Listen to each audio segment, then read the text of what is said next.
नहीं आ रहा है, बताओ कितने टाइम से लाइटिंग बंद है शौचालय? हम तो बंद साल भर से देख रहे हैं, कुछ लाइटिंग जी नहीं, लॉकडाउन से बंद है। ठीक है, मैं बता रही हूँ, मैं उनकी लड़की हूँ। पापा रुक जाओ। है और ये जो ये देखो ये सब गिरी जमीन है, सारी गिरी जमीन है सारी। ये देखो, हाँ ये दिखाओ और सब दिखाओ मुझे। ठीक है, हाँ सब दिखाओ। ये देखो इन्होंने कंप्लेंट डाली है। हाँ हमने डाली, हमने चलो देखो हमने डाली है। ये शौचालय के नाम की। आपका नाम क्या है, नाम बता दीजिए। नाम? मेरा नाम गिरधारी लाल है।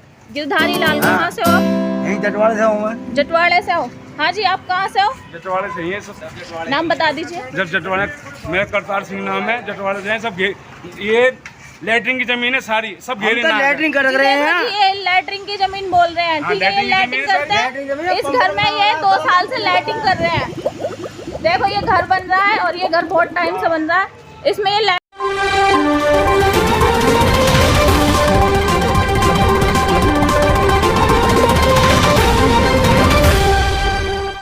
जय भीम, जय भारत, जय संविधान। जय भीम संसार यूट्यूब चैनल आज पहुंचा है गाज़ियाबाद जटवाड़ा।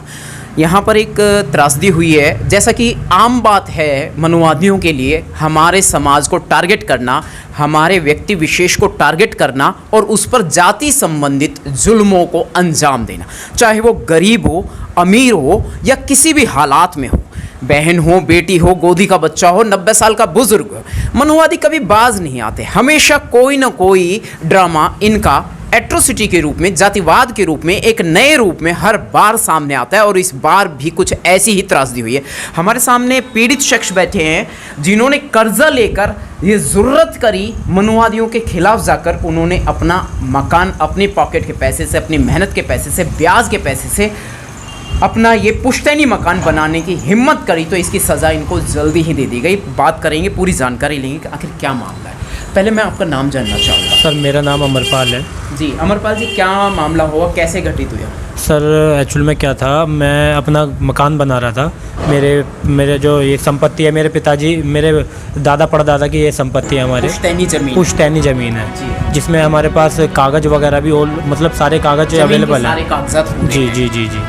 क्या आपने कभी किसी को तकलीफ़ पहुंचाई है, प्रशासन को या किसी को भी? सर जहाँ तक की बात है, मैं और मेरा परिवार इस तरीके का था कि अपने काम से काम करने वाला। मतलब मैं अपनी बात बताऊं, मैं रोज़ ड्यूटी पे जाता था और अपने घर में ही रहता था, क्योंकि मेरी मम्मी और मेरे पापा इस तरीके के हैं कि मैं 1% बाहर टाइम दे ही नहीं पाता था, कुछ गलत या कुछ ऐसी गतिविधि में नहीं उबर पा रहे। जी जी जी जी सर। तो देखिए, हालात पहले ही मुश्किल होते हैं हमारे लोगों के, लेकिन अगर 1% भी हम उससे बाहर निकलने की कोशिश करते हैं तो मनुवादियों को मिर्च लग जाती है, चिढ़ लग जाती है। तो इनका पूरा पुलिस प्रशासन का तंत्र लेकर ये हमारे लोगों को और कमज़ोर बनाने की, यानी गुलाम बनाने की प्रक्रिया को बदस्तूर जारी रखे हुए हैं। जी अभी बुजुर्गों की तरफ मैं कैमरा घुमाऊंगा, लेकिन फ़िलहाल मैं अपने साथी से बात करना चाहूँगा। जी एक बार प्लीज़ आप बताएंगे कि बेसिकली हुआ क्या है, ये जो तोड़फोड़ हुई है मकान की, ये कैसे हुई है और कितना मकान बन गया था? जी, मेरा जो मकान है वो मतलब मेरा 2 पार्ट में भी डिवाइडेड है मकान, जिसमें आधा पार्ट तो मैंने ऑलरेडी बना रखा है और कुछ पार्ट रह गया था जिसमें मैंने लोन ले करके अपनी जैसे तैसे करके उसमें लेंटर डालने की तैयारी थी मेरी। तो उसमें मैं लेंटर जैसे डाल रहा था तो कुछ अधिकारी आए, तो और वो मेरा मतलब उन्होंने ना तो कोई नोटिस दिया, ना ही कोई उन्होंने किसी भी तरीके से कि बताया कि हाँ आपका अवैध है ना, या जो भी है एक कानूनी प्रक्रिया होती है कि भाई आपका अगर कुछ गलत भी है तो आप वो सबसे पहले नोटिस देते हैं। उन्होंने नोटिस भी नहीं दिया और डायरेक्ट उन्होंने मेरा आकर मकान, सबसे पहले मेरा मकान तोड़ा, फिर दूसरा ये अपना शौचालय तोड़ा। जबकि जो मतलब कंप्लेंट थी हमारी, जो भी कंप्लेंट थी वो शौचालय को लेकर के थी। इन्होंने कहीं ना कहीं अंदर से जैसे भी वो सबसे पहले मेरा मकान तोड़ा। फिर और मैं उनसे पूछता भी हूँ कि आपने किस वजह से या किस आधार पे मेरा मकान तोड़ा है। जो अधिकारी आए थे तो उन्होंने कोई जवाब न दे करके और पुलिस प्रशासन का पूरा प्रयोग करके जो भी पूछ रहा था उन्हें वो अपने गाड़ी में डाल के लेके जा रहे थे। और जो उनके साथ गार्ड थे और वो बंदूक ताने हुए थे।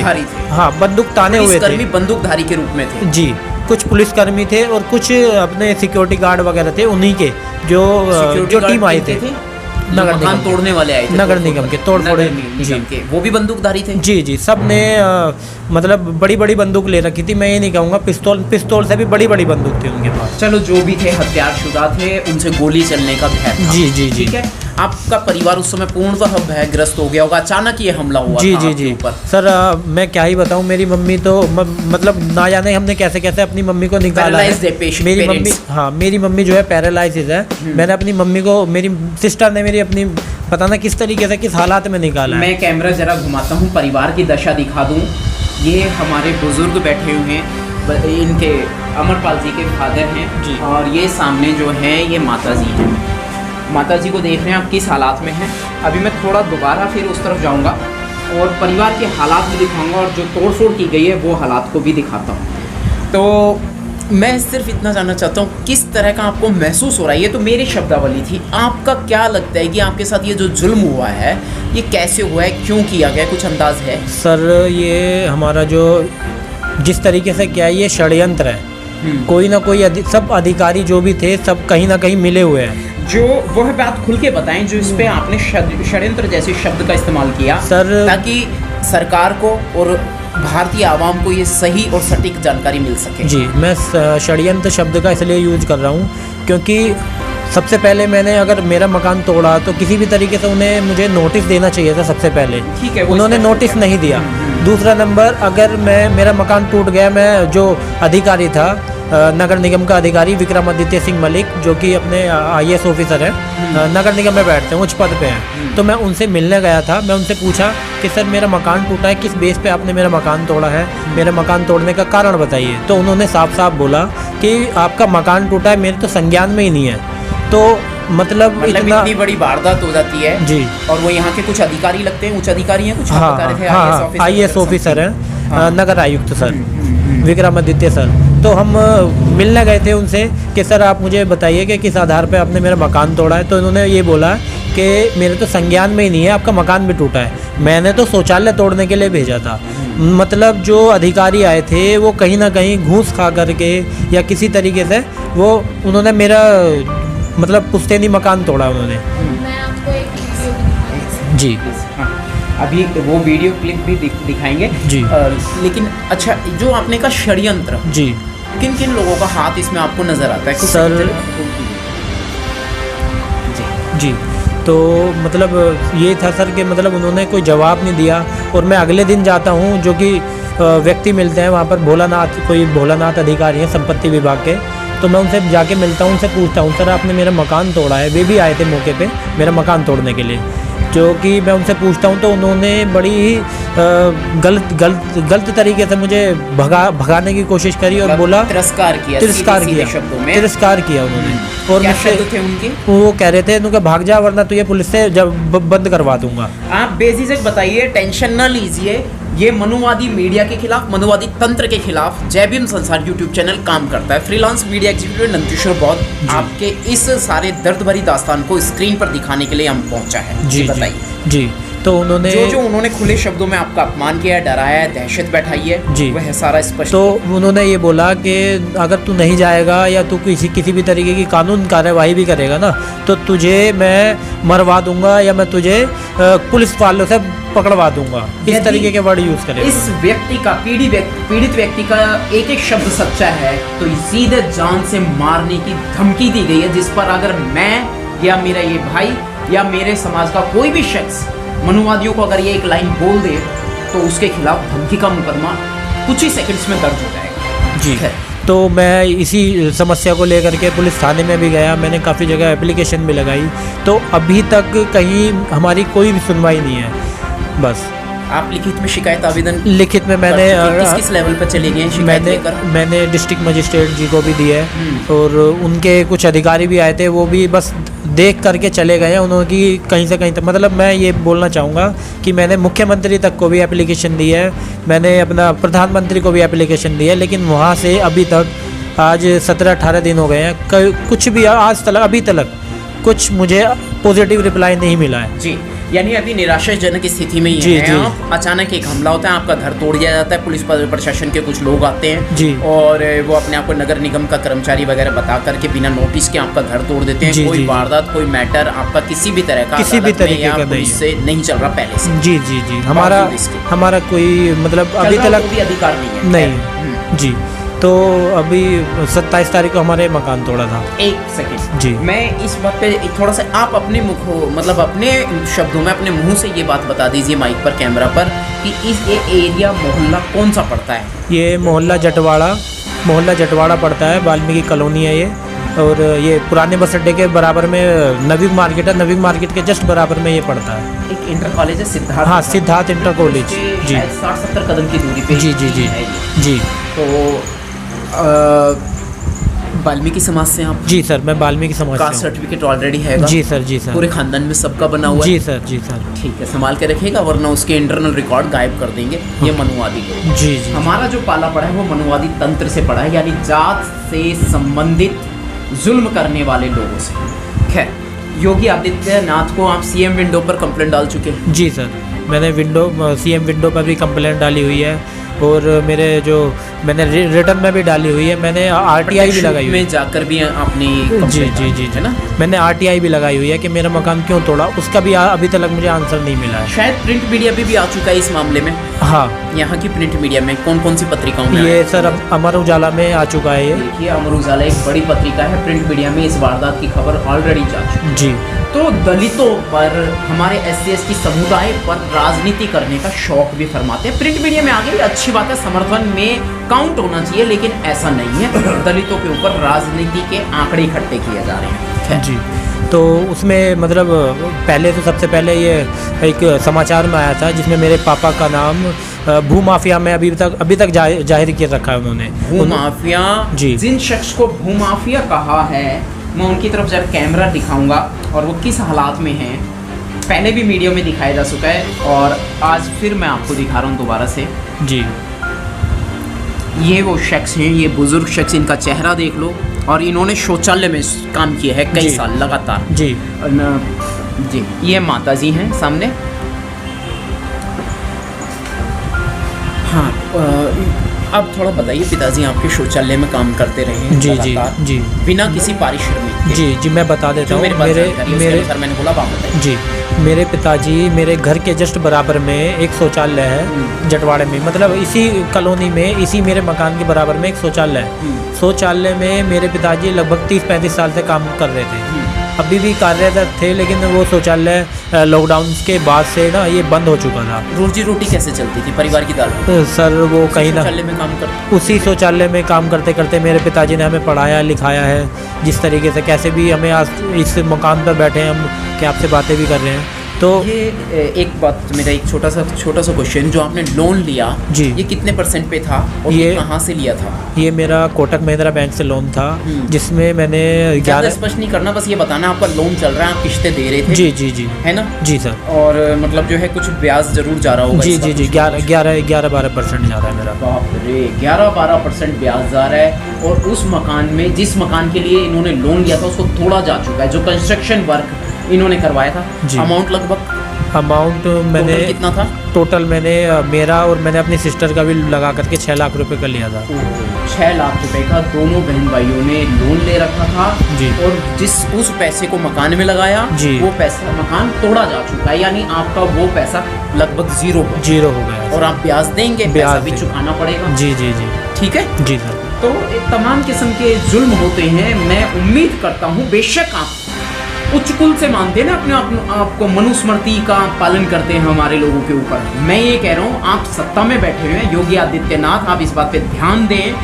मैं पहले भी आपके एरिया में आके रिपोर्टिंग कर चुका हूँ, उत्तर प्रदेश में कई क्षेत्रों में, और मैं आपसे रिक्वेस्ट करता हूँ, अपील करता हूँ संवैधानिक स्तर पर, जो मेरे समाज के लोगों पर जुल्म हो रहा है, मेरी आपसे विनम्र निवेदन है, इनके ऊपर होने वाले कर्ज को भी माफ़ किया जाए और इन पे होने वाले जुल्म को ख़त्म किया जाए। और इनका जो कंस्ट्रक्शन, ये सजा है आपकी, क्योंकि आपके राज में, आपके शासनकाल में ऐसा हुआ है। हो सकता है आपके राजनीतिक पैंतरों को ख़त्म करने के लिए किएगा, मैं नहीं जानता, लेकिन आप ज़्यादा जानते हैं। तो आप इनका वो मकान रिबिल्ड करवा के दीजिए, इनको 1 रुपए के पैसे की हानि ना हो और वो मकान आप इनको खड़ा करके दें। यही कानून है, यही इंसाफ है, यही नियम है। खैर पापा रो मत, नहीं कोई बात नहीं। देखिए बुजुर्ग शख्स जो हैं वो रोने लग गए हैं। चुप हो जा। देखो जिन्होंने 30-35 साल, मैं बाबूजी से बात करना चाहूँगा, वो हालांकि काफ़ी भावुक हो गए और रो रहे हैं। जी बाबूजी क्या कहेंगे, आपने 35 साल लोगों की सेवा करी है, मलमूत्र उनका साफ किया अपने हाथों से, पूरा जीवन खपाया, आपको सैलरी भी नहीं मिलती थी। मुझे कल फ़ोन पे अमरपाल जी से बात हुई जब जानकारी मिली कि कोई सैलरी उनको नहीं मिलती थी। शुरू में थोड़े बहुत दिन मिली है, उसके बाद कोई सैलरी नहीं, कोई रुपया दिया, किसी ने दे दिया तो ठीक है।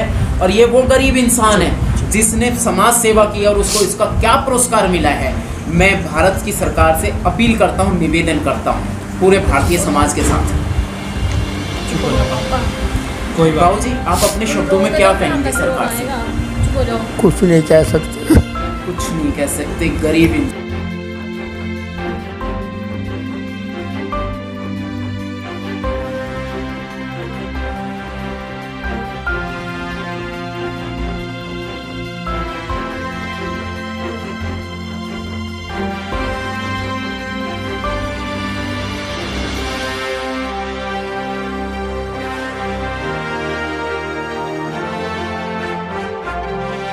पापा को एक आंखों से दिखाई भी नहीं देता। मतलब घर की स्थिति ऐसी है कि बस मैं कहीं से कहीं तक कह भी नहीं सकता, इस तरीके की स्थिति है मेरी। मैं किस तरीके से अपने मम्मी पापा को हर तरीके से लेके चलता था। जी माता जी ऑलरेडी पैरालाइज है। मेरी मम्मी ऑलरेडी पैरालाइज है। पिताजी मेरे आंखों से उन्हें दिखाई भी नहीं देता, एक आंख से दिखाई नहीं देता, पूरी एक आंख बेकार है मेरे पापा। एक आंख उनकी ऑलरेडी ख़राब है। मैं भी नज़दीक जाऊंगा उनके। जिन लोगों का मैंने सुना था, कुछ पड़ोसियों का भी हाथ लग रहा है कि उन्हें भी मोहरा बना के इस्तेमाल किया गया है, ऐसा आप कह रहे हैं? जी बताएंगे। इसमें कम से कम 5-7 बंदे का हाथ है, जिसमें मतलब अगर मैं आप षड्यंत्र वर्ड का यूज़ कर रहा हूँ तो कहीं ना कहीं मुझे उस चीज़ की मुझे थोड़ा सा लगता है कि अगर जो हमारे जो पड़ोस में कुछ व्यक्ति रहते हैं, जिसमें संजू नाम है, जो तोड़फोड़ विभाग में है, और जो हमारे उनके पुत्र हैं वो भी तोड़फोड़ विभाग में हैं, और जो भोलानाथ हो गए और ये अपना कौशिक हो गए, ये सब मिल करके इन्होंने कैसे न कैसे करके ये हमारे घर को गिराने के लिए पूरी षड्यंत्र रची है। तो मैं तो बस ये कहूँगा कि मेरा मकान टूटा है, बट मुझे बस सरकार से और हर तरीके से हर उस व्यक्ति से मुझे बस ये पूछना है कि मेरा मकान टूटा तो किस बेस पर टूटा, बस मुझे ये जानना है। सिर्फ जानना चाहते हैं, नुकसान की भरपाई नहीं चाहते। लेकिन यदि इनको भारत और भारत की जनता और भारत की सरकार इंसाफ देना चाहती है तो इनके नुकसान की भरपाई की जाए। जी सर, मेरे पिताजी ये बराबर में जातबाजी, ऐसा लग रहा है कि कुछ जातिवाद हुआ आपके साथ, आप महसूस कर रहे हैं इस बात? सर जातिवाद तो हुआ है, लेकिन जिस तरीके के ये भोलानाथ हो गए और ये इस तरीके से कर रहे हैं, बाकी और जो अधिकारी हैं जिसको मैं कंप्लेंट वगैरह भी दे चुका हूँ, वो मेरी कंप्लेंट लेने के लिए तैयार नहीं है। आप लोकल जी फाल्सली अरेस्ट करने की बात कही थी? जी, मुझे भोलानाथ जी ने साफ शब्दों में बोला था कि अगर तूने इसके बीच में कुछ भी करा, तूने किसी भी तरीके से पुलिस कंप्लेंट भी करी ना, तो मैं तुझे बंद करवा दूंगा, मैं तुझे कहीं ना कहीं तुझे ऐसी जगह करवा दूंगा, सही जगह। रोका भी था कि आप कंप्लेंट नहीं डालेंगे? हाँ, मुझे रोका भी था, और उनके इतने मतलब यूँ कह लीजिए इतने बड़े हाथ हैं कि वो पुलिस वाले भी कंप्लेंट लेने के लिए तैयार नहीं है। FIR मैं बोल रहा हूँ कि मेरे नाम से रिसीविंग नहीं मिली आपको? नहीं मिली बिल्कुल। आपके साथ पुलिस ने क्या मतलब किस तरह का व्यवहार? पुलिस के पास मैं जाता हूँ तो वो बोलता है कि नगर निगम का मैटर है ये। अब नगर निगम के पास जाता हूँ तो नगर निगम कहता है हाँ हम बताएंगे। तो मतलब 15-17 दिन हो गए, अभी तक कोई कहीं तक कार्रवाई नहीं है। जहाँ आप शिकायत लेकर गए, मैंने सुना आप SP साहब के पास भी गए थे। जी। क्या आपके साथ में नरमाई से व्यवहार किया गया, बातचीत करी गई या दुत्कार के बात की गई है? सर वो सबसे पहले तो वो मिले ही नहीं है मुझे, और जो हमारे SHO है, SHO से मैंने फ़ोन पे बात भी करी थी, वैसे मिलने भी गया था, तो उन्होंने साफ बोला कि भाई ये मैटर उसका है। मैंने एक बात बोली, मैंने कि सर अगर किसी की संपत्ति अवरुद्ध कर दे कोई इंसान, तो क्या कोई अपने स्तर पे वो मतलब वो भी नहीं करा सकता, किसी को कंप्लेंट भी नहीं दे सकता? तो उन्होंने बोला कि भाई नगर निगम कुछ भी कर सकता है, नगर निगम के खिलाफ हम कुछ नहीं कर सकते। एसएचओ साहब का, मैं एसएचओ ही बोलूँगा, साफ शब्द नहीं बोलूँगा ताकि वो ज़्यादा सर पे ना चढ़े। जी समाज के नौकर लगते हैं, जनता के नौकर लगते हैं। जी एसएचओ या मंत्री हो, मैं ये एक शब्द जानना चाह रहा हूँ आपसे, जो एसएचओ हैं उन्होंने आपसे सामान्य तौर पे बात करती है या दुत्कार कर या नरमाई से? उन्होंने सामान्य तौर पे तो बात नहीं करी, लेकिन उन्होंने एक अपने पद का गुरूर दिखाते हुए इस तरीके से बात करी थी कि भाई तुम्हारी एप्लीकेशन नहीं ली जाएगी, वो इस तरीके से मतलब एक अकड़ में बात करी थी। जी तो यहाँ मैं इस सीरीज़ को यहीं पे विराम देता हूँ। जी अगले